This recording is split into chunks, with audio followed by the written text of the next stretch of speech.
Free speech is a center block of our society. There's a reason it's the first, a reason it's the most important. Because if you remove it, the rest is bound to topple. First, they take your words, then they take your privacy. Finally, they take your movement, and we're nothing but slaves beholden to the elite oligarchy. And you can feel it, the walls closing in. That's why you're here, to join a movement to fight back, to feel free again, to provide a better life for your future generations.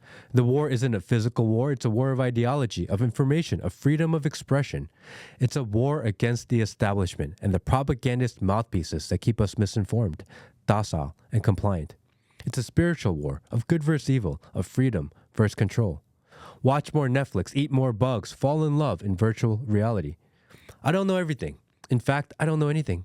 But I do know how to question, to take in information and come up with my own conclusions. President Donald Trump showed me the establishment exists. And Tucker Carlson showed me how I can fight back. And that's why today's guest has been an inspiration to me. The voice of the people, not just here domestically in the US, but the voice of reason and truth all over the world. Because people all over the world understand if the US falls, the whole thing falls apart.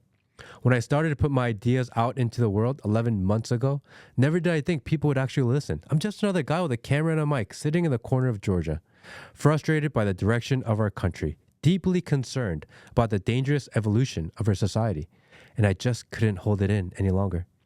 And never in my wildest dreams did I think that me, one of you, would be sitting down and having a conversation with the person that encouraged us to challenge the narrative, to defy groupthink and embrace freethink. I'm grateful that Tucker can be with us today to share some insight because although he knows it or not, he's a general in this movement. Movement to question the narrative and create our own realities, retain control, our way of life. So without further ado, let's bring in Tucker. Tucker. Hey, Matt. Oh, it's so amazing for being out here. I mean, I appreciate you. Well, I appreciate you. I'd never heard of your podcast until a few months ago when one of my smartest friends started sending me episodes of it, and I was really struck by it. Of course, I agreed with you on the issues, but the sincerity and your totally unadorned delivery, no demagoguery at all, just directly what you clearly really believed. I just thought it was wonderful. So I was like, I want to meet this guy. So anyway, this is a great pleasure for me too. Thank you. Well, I'm definitely going to clip that, and that's going to be my intro to every video I ever do now for the rest of my life. Come on. And you've been busy. You've been doing public speaking. You've been doing a lot of interviews, a lot of podcasts. And if I were going to design a campaign for you to become vice president of the country, this is exactly how I would design your campaign, to do exactly what you're doing now. Well, I will say in my defense against that vicious accusation that I am like the worst at political calculation you could be. I mean, obviously, I keep getting fired, so I'm not very good at politics at all. And really, I love giving speeches. I have been giving a lot of speeches, mostly because a speech helps me think through what I believe. I don't ever write anything down, ever, for a speech, but I kind of brood about it. And then as you start speaking, it's an amazing experience. I'd recommend to everybody. The ideas kind of form as you articulate things. Other things occur to you. It's in my experience, a live speech is not just a matter of you delivering information to the audience. It's a process of learning for you, the speaker. And I need that because there's so much going on. I cannot spend my life, just behind my phone looking at, social media or whatever. I need that experience. And I also want to meet people, and I live, in a pretty remote way. So, I don't live around crowds of people, that's for sure. So it's all very nice. I've loved it, actually. I think there's a lot of people watching and listening right now going, we would love Tucker as a VP. We would love to be a part of it. And for the most selfish reason, if I could say that the number one thing I want to see as a Tucker VP campaign is a Tucker Carlson versus Kamala Harris debate. I think that would break all records, the most watched vice president debate in the history of the world to never be beaten again, because everyone wants to see that. Well, it's so funny. I mean, of course, I would love that.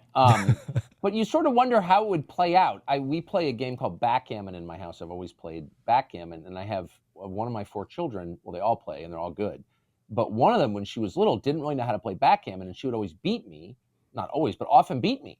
And I played my whole life. And how is she beating me? Because she created chaos on the board. She would do things you weren't supposed to do, and it would throw me off completely. It was so crazy because she was, 7 years old, that she would win. And you sort of wonder if that would be the experience of going up against Kamala Harris. I mean, if it's a debate about, the issues or whatever, pretty confident, you could prevail because she has nothing really to say, because she has no successes and no achievement over the course of her life. But she's so sort of detached from reality that she might crush me, actually, because I'm pretty literal. Do you know what I mean? It's like, I mean, she's going to just spray words out into the world, and then you got to kind of figure out in real time, what is she saying? And then all of a sudden it's like, well, yes. Tucker didn't respond properly. I didn't know what she was saying. Right. No, it's totally true. And if there's something, I mean, the ideal debate is between, you and someone you disagree with sincerely, but who's smart, who can articulate it. And, even in those debates, occasionally, back when those existed, they don't exist anymore, but I did it for, decades, you would have your own mind change. You're like, actually, it's a pretty good point. On this one thing, I changed my mind. That's happened to me. But with Kamala Harris, it's like totally postmodern. It's like a Jackson Pollock painting. They're just like splashes of color and like, what do they add up to? I don't know. Do you know what I mean? I recently put up a video leading up into this conversation, and I asked kind of the community, if you could ask Tucker Carlson anything, what would you ask? And I thought it would be questions about maybe the economy or the direction of the country, or maybe even UFOs, because you had touched that in kind of a topic that people are thinking about. Maybe it was about the wars and all these things, all these pending issues that we're told we care about, the border, World War III, New World Order.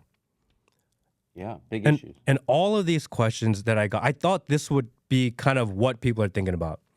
Do you know what the most important question that I got over 3,000 comments, DMs, messages, text messages saying, ask him this. Do you know what that question was?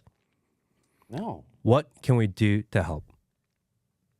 And I was shocked by that, because for sure I thought people would want to know, what can we do? I mean, about issues that we talk about. People don't care about the issues we talk about. People want to get involved. People are looking. Yes. We accuse Americans for being selfish. But when times are tough and they see destruction happening in real time, people are selfless. Yeah. And that was the most, over 50% of the comments was, ask Tucker, what can we do? What can we do at the grassroots? How do we get involved? I've been thinking so deeply about that, because I feel the same way. And people are always like, oh, you do so much. I haven't done anything. I've just sort of sat in my barn and talked into a camera.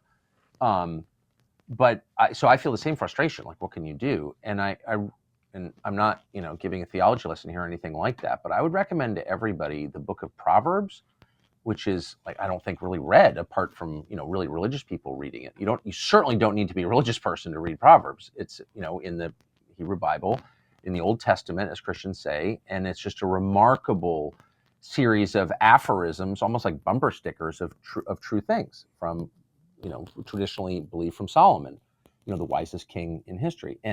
But one of them is, I've never kind of gotten out of my mind, and I'm paraphrasing, I'll probably get it wrong, but it's right around Psalm 20 in that area. It says, effectively, the tongue, your words, hold the power of life and death. And I really believe that. I think words are the most important thing. Of course, I use words for a living, so I have an interest in saying that, but I think it's objectively true. When you tell the truth out loud, everything changes. You change. You become a lot stronger. People can feel the strength emanating from you. But it also changes things. You change other people's minds. You become a force when you decide to tell the truth, really the truth. And also about yourself and in your personal life, just be an honest person, that kind of honesty. If you see something, if you're at work, and they're like, well, and they'll dress it up, it's DEI or affirmative action or diversity or sensitivity or whatever. They have all these euphemisms for racism. But if you just say, I'm totally opposed to that, and this needs to be a colorblind meritocracy or it won't exist anymore, this country. Saying that at work is enough to kind of cause an explosion. The number one, and you alluded to this in your intro, the number one thing that the right that we need to preserve is the right of free speech. The number one right they would like to take from us before our guns, which is telling. They're more afraid of our words than our guns, and they have right to be, a reason to be. They want to make you be quiet.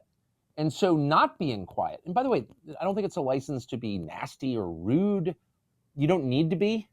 The most effective moral leaders in history were not nasty or rude. They didn't shout. They just spoke the plain, unadorned truth. They spoke it clearly, and they spoke it without fear. And I think if people do that at scale, whatever their party affiliation, no matter who they voted for, like, no, this is wrong, and no, I'm not going to go along with it. If they'd done that during COVID, no, you can't force people to take a drug they don't want. Our body, our choice. Like, there's some truth in that. We have bodily autonomy, or else we're slaves, of course. You can brand a slave. You can kill a slave. You can do whatever you want to a slave. You can't do that to someone who you consider fully human, who's a citizen. And we just have to act like we're fully human. And we're citizens. We're free men. And if you act like that, you become it. That is true. It's true for everything, by the way. What is it? Fake it till you make it? Is that the phrase that people use? Like, if you want to become something, act like you are that thing, and you will grow into it. And so let's start by acting like we're free. Like, actually free. Say what you think. Not to offend people for its own sake. I don't think that's a virtue. But just to be honest all the time. And if you act that way, wow, I mean, everything changes. You change. Your relationships with other people change. I think they get stronger. And you inspire the people around you to do it. That's what you can do. And everyone's like, oh, we need to get this guy elected or that guy elected. Yeah, it's important. Government power is really important. But ultimately, government power reflects, bigger forces, in my opinion, over time anyway. And so change the consensus in the country, one person at a time, by acting like you're free, without embarrassment, without shame. That works. But there's a huge community of people that tried to speak out, especially during the COVID time. And they started blocking people, they started removing people, canceling people's accounts. And for a lot of people, a lot of normal people, their social media is their voice. And to lose that for speaking out, that was really tough. And now we're in a place where people are so scared to lose their accounts that we self-censor. And I think that's the scariest part of all of it, the self-censorship. So how do you fight through that? I mean, this is obviously an extremely efficient police state that we have allowed to rise up around us. Extremely efficient, more efficient than anything the East Germans ever tried. And that's terrifying and it's bad, but it's not enough to subdue a population. You can't actually subdue 350 million people. It's just not possible. You have to convince them to subdue themselves. And that's exactly what they're doing. There's a famous French phrase from the Algerian War. It translated for the encouragement of the others. So you've got a bunch of prisoners and you want them to give you information. You bring them up in a helicopter and you just push the first guy right out the door and he dies. And the other ones are very encouraged to tell what they know. And that's kind of what they always do. They take some high profile person and they crush him, and everyone else gets the message, which is just shut up or be crushed. And I would disagree with you on one material point, which is I don't think that a lot of people stood up during COVID. I was really embarrassed as an American to see the cowardice on display, the complacency on it. But really, let's just call it what it is. It's cowardice. It's shameful cowardice. And a lot of people I know, and in some cases love, were cowards. And I was probably a coward. I should have said, I did a lot on COVID. I tried to be as honest as I could. But one thing I did not do was say that I didn't personally get the vax. And I should have done that. And my rationale was, well, it's a private decision. I'm not talking about my sex life. I'm not asking you about yours. I'm not going to ask or reveal private medical decisions. That was my position. But that's kind of fake, actually. There was a crisis going on. I had a position of visibility. And I should have said, take the vax if you want. I'm not taking it because I'm really, really concerned about it. It's not tested. It can't have been tested. There's no longitudinal test that could have happened. And we don't have all the data, and it's a new technology that's never been tried at scale. Other coronavirus vaccines did not work. They were recalled because they hurt people. And this is also a gene technology, which seems a little bit spooky. I don't really understand it, but I'm not into it, and I don't want it in my body. All of that is true. None of that should be controversial. I should have said that day one. And I'm not telling you not to take it, but I am telling you don't have to take it if you don't want to. And I didn't say that. I didn't connect it to myself and my own decision. And I really regret that. And I think it would have helped if I had done that. So whatever, do things like that. Just be honest. And like, yeah, maybe you get fired. As someone who's been fired a lot, including when I didn't have enough money and too many children, which was obviously distressing and a hassle and scary. But it's kind of fine in the end, actually. And you retain your self-respect, and maybe more important, the respect of your wife and children, which is absolutely essential for family happiness. You've got to respect dad, or it doesn't work. And so behave in a way that inspires respect. And telling the truth is the number one way to do it, I think. Because we live in a time right now where I love the tagline, corporate media is dead. And we've seen the videos of the TCN truck sitting in front of the New York Times at NBC and CNN. Whoever did that, genius. That's amazing, because those pictures went everywhere. So kudos to them on your team for coming up with that idea, unless it was yours. That was not mine, but I love it. It was a great idea. But the problem is, and people say, we're going to go to independent journalism. What I've seen, because I've been doing this 11 months, my account didn't really start getting big until 4 or 5 months ago. I get those messages from unknown numbers where they say, hey, if you talk about this issue, we'll pay you this much money.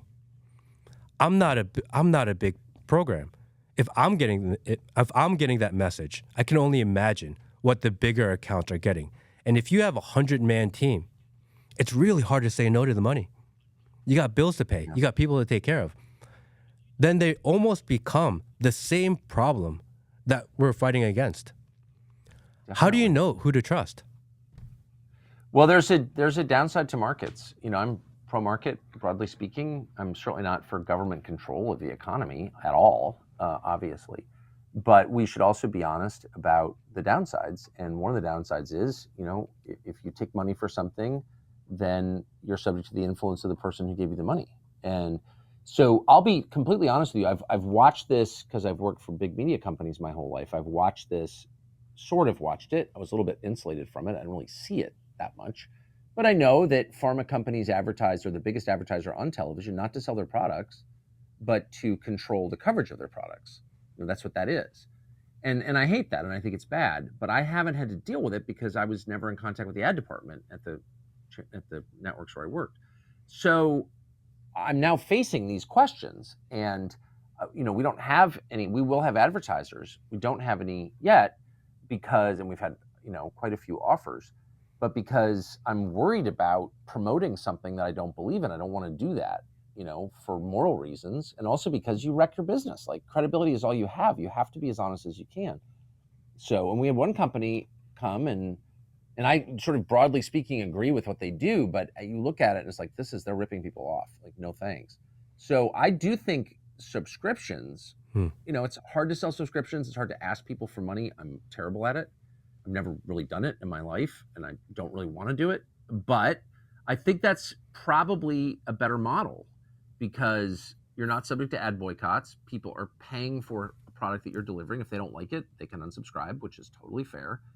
And you're really insulated from the influence. I'm not, I'm lucky because my kids are grown. I'm middle-aged.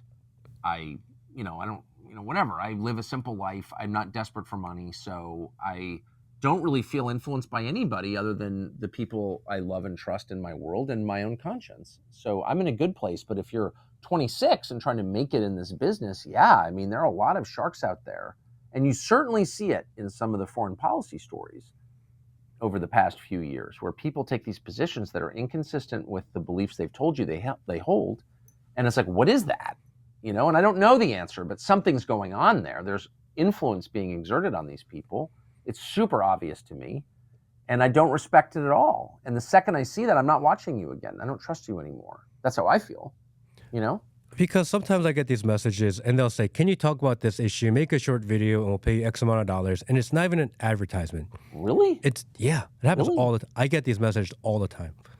I'll show them to you. Wow. And I've showed them on the stream, and I talk about them, and I show them when I stream, because that way I know that the people watching can hold me accountable. If they ever see me talk about what I got Love that. offered I to love talk that. about, they'll know I sold out.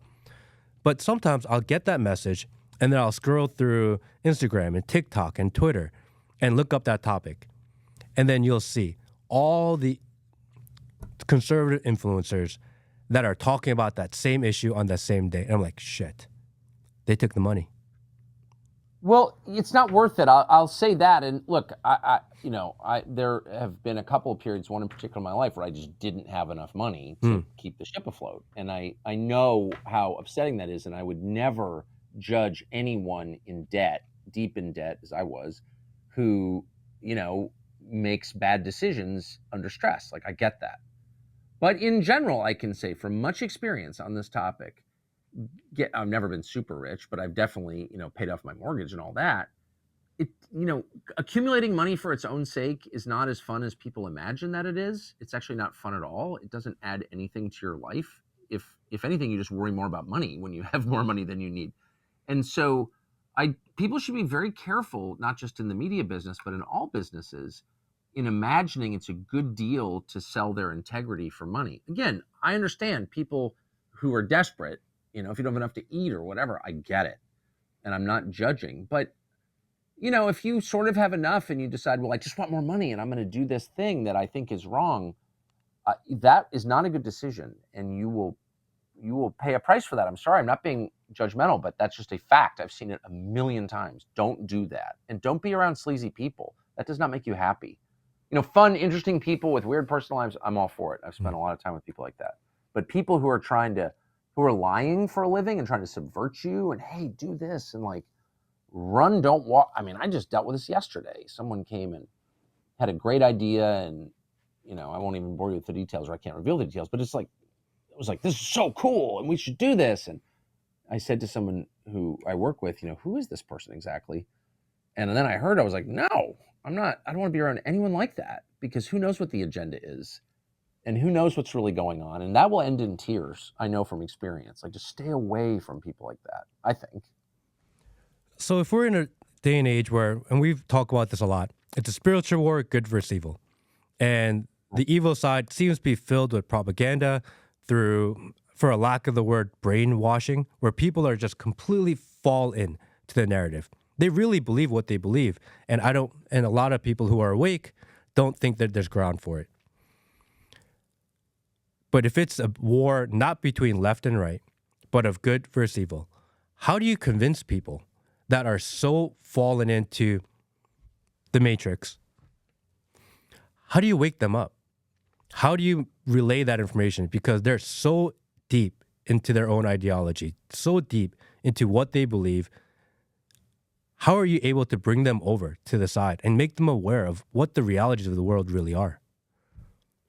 Well, look, I'm saying this not as a theologian, because I'm the opposite of a theologian. I've spent almost no time in my life studying theology, and I'm not a reliable guide to theology. So with that caveat, I'm just an observer, and I think I'm more reliable as that. And I see three hallmarks of evil, okay? The first and most distressing is deception. Lying is evil, evil is lying, okay? They're indistinguishable from each other. And so by definition, it's hard to fight because it doesn't fight under its own banner. It always comes at you in the guise of something else. And you've seen that just in our recent history with the corporate Jim Crow system that we have now, which is transparently evil, but it sells itself as compassion and inclusion, right? Diversity, equity, and inclusion. Well, it's just racism. It's literally much bigger and more pernicious than Jim Crow ever was in the South, but it's not straightforward enough for you to recognize what it is, okay? Or the COVID vax. Take the vax because your grandmother's at risk. And so that preys upon people's best qualities, their compassion, et cetera, et cetera. It always comes at you in the guise of something else. So it's very tough. So how do you recognize it? Well, I've thought a lot about it, and the two ways that I recognize evil is, first, it's destructive. It's destructive. It doesn't build, it only tears down. It's not creative, it's destructive. And so just ask yourself, is whatever plan they're trying to sell you on the basis of these lies, is it making people happier, more independent? Is it creating things worth having? Or is it just tearing them down so we can build something new? No, tearing it down is the whole point. Evil destroys, right? And the second hallmark is its worship of death. So it's life versus death. Right? Good versus evil is life versus death, in my opinion. So if you find an ideology that's celebrating or abetting or encouraging death, whether, fetishizing abortion, for example, why would you think abortion's so great? Even if you support legal abortion, abortion's horrible. And everyone who's had an abortion can tell you that if they're being honest. So why would you think that's a good thing? Wars, a war of self-defense is justified. Sometimes they're necessary. But a voluntary war? Really? What's the point there? The point is death. You're worshiping death. Euthanasia, same thing. So I see Christian ministers saying we need to send more cluster bombs or whatever to this or that country. Cluster bombs, really? Is Jesus pretty pro cluster bomb? Like, can you hear yourself? But they're sincere people. They really believe what they're saying. But they're missing, like, you need always to take a step back, take a deep breath, and ask yourself, what are we looking at here? It may sound good, but is it building or destroying? Is it affirming life or death? And that's what I do. So that's all I can do, is to say that out loud, keep saying that out loud, and trying to help people to discern between the sides. And maybe you're, totally pro-evil. Okay, I believe in choice, but you should at least know. You should know what you're buying into. And I don't think people do. And maybe that's our job, is to help them figure it out. I think most people are inherently good. I don't think they want to be evil. No one wakes up in the morning and goes, I want to do bad in the world. I want to go kill a bunch of people. I want to go to war. I want to shoot my gun at people. I don't think most people think that. Even soldiers don't think that. And the idea that, that's what people think it is and we're divided the way we are, I don't know. I wish there was a better answer and a better solution for people to act right now, Well, can I just say one thing, though? It's like what you said is so true. So Stalin killed, however you measure it, the most or the second most of any person in history. He was in competition with Mao. But, tens of millions of people he murdered. The Soviet Union falls 1991, and the Soviet archives fall open. And this amazing historian called Simon Sebag Montefiore gets access, he's a Russian speaker, to the archives, and gets all Stalin's personal memos. And he learns that Stalin, in the midst of murdering entire populations, was totally convinced that he was like a great guy, in fact, the only really good guy, and he was doing this for whatever contorted reason he had concocted in his mind. But the point is, he really believed it. Stalin didn't wake up every morning thinking, man, I just hate people, I want to kill them. He really believed, in his heart, it was obvious from what he wrote at his desk, that he thought he was giving his own life for humanity. So people have the ability to convince themselves, and that's again the nature of evil, that something horrible is actually its opposite, something really good. So, like, don't underestimate what we're up against. The bad people think they're the best people. I mean, it's amazing. So you have this TCN building, Tucker Carlson Network, which is amazing. I actually subscribed the very first day it launched because I thought it was cool. Thank you. And I don't think it's because people want extra content. I think it's because people want an opportunity to support you and support your mission. I don't even think if there was stuff behind the paywall, I don't think people would care. I think the only reason is because they want to support what you're doing. What is thank you. I mean, I don't know if that's, I mean, I would have no way of knowing. How would I know? I'm totally cut off. I think that's completely true. I think most people just want to feel like they're a part of a community. And that's what I feel the most in the last 6 months, 8 months of what I've been doing, is that people want community. People want to feel like they belong to something. And people want different perspectives. So as you build out Tucker Carlson Network, what's the long-term plan of? Is it, right now it's almost a repository of your content. Yeah. Is there a goal of building a larger network? Oh, of course. Different shows? I mean, what are you thinking there? Yeah, I'm thinking of all of that stuff. And yeah, we have a lot of ideas. But, we're a week old. So the idea was to see, we brought almost our whole staff from Fox. So a bunch of people, can we actually make this into what we envision it becoming, which is like a force in the news and commentary business with documentaries, a bunch of different people. I mean, I can't, any business or any movement built on one person is, not enduring. And moreover, it kind of violates my core belief on all of this, which is it's not about the person. I mean, that was the case I made about Trump for, no one listened, but for like 7 years. Trump, I personally like Trump. I think he's hilarious and great and brave and a lot that I like about Trump, but it can't be about Trump. It's about the man. Then, it will die with him, like all movements based on men. It's got to be about something bigger. And so I did sort of feel like, I mean, if I'm being totally honest, the only reason we call it Tucker Carlson Network is because we couldn't find another name that wasn't already, copyrighted or that could be challenged in court. So anyway, but the bottom line is, once everything stabilizes going into the new year and the primaries, I think it's working. I think there's a lot of support out there. I didn't want to get over my skis and do a bunch of stuff before we figured out whether it would work, but I think it will work. And so we're going to do a lot of stuff for sure. I think you have more support out there than you think. It kind of touched on it in the opening. You are the general of the movement, and maybe you don't realize that. I don't think maybe you do, but there are the community of people that are taking your lead, and I just want you to know that. Well, I know that we're limited on time. I have one final question, if I can. Yes, of course. Of all the conspiracies out there in the world, all the conspiracy theories, and even if maybe it's one that's not provable but something you think about, which one's your favorite rabbit hole to go down? Well, it's funny, I'm embarrassed to say I sort of bought the conventional view of most things up until several years ago when the evidence just, forced me to reassess, because it was just so obvious that there was a lot of lying going on, a lot.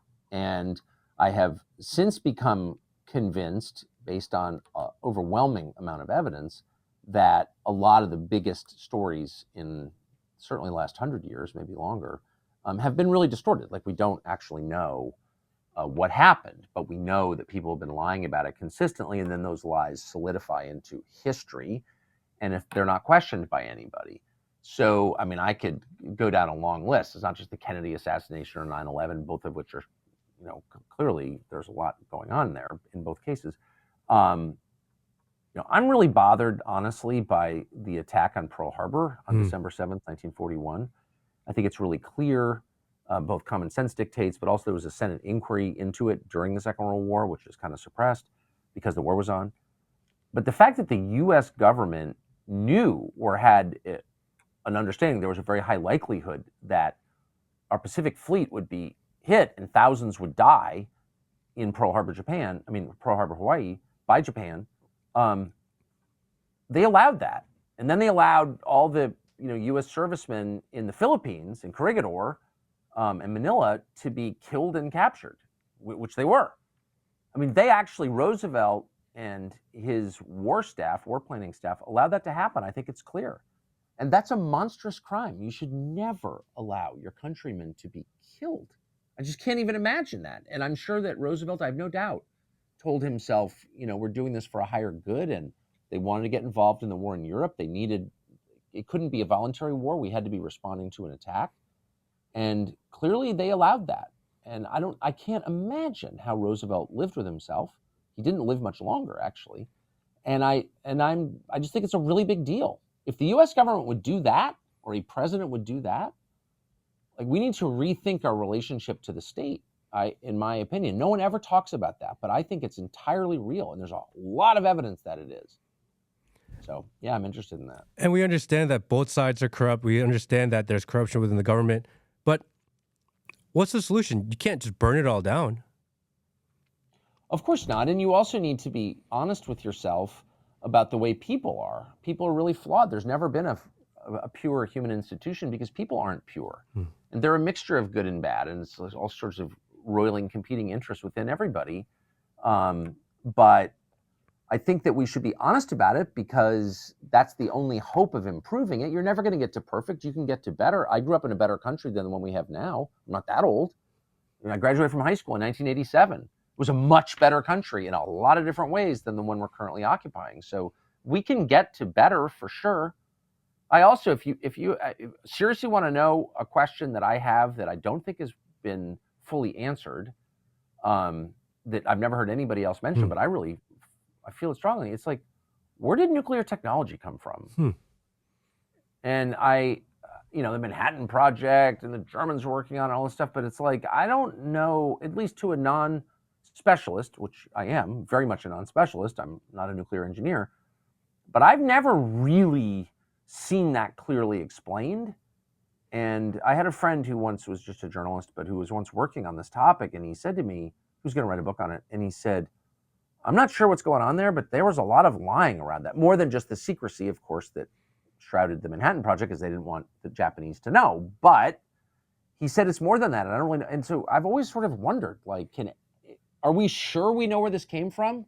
Because it was a history-changing technology that I think hurt, obviously, the Japanese quite a bit, but also hurt us and hurt the world. And like, what is that? Are we positive we know? I don't think we are. No one else cares or is curious, but I am. And interesting enough, they don't want you to use that technology to generate power anymore. So why create it, why use it, and then not let people use it? It's even weirder, no? No, because only weapons are virtuous. I don't know if you know this, man. Yeah. Cluster bombs are absolutely awesome, but your wood stove is a threat to the climate. It's totally fine to blow up the Nord Stream pipeline, the largest man-made emission of CO2 in human history, because Russia, but it's totally bad for you to use a fireplace or drive an F-150. I just want you to know kind of the moral framework we're working within. Well, thank you for adding context to our lives. Thank you for coming on to the show. Anything I can do. Love to have you on again in the future. And, man, that was so fun. I appreciate it, Tucker. Thank you. And TuckerCarlson.com, definitely go check it out. And we'll be right back. Thank you, Tucker. See you, man.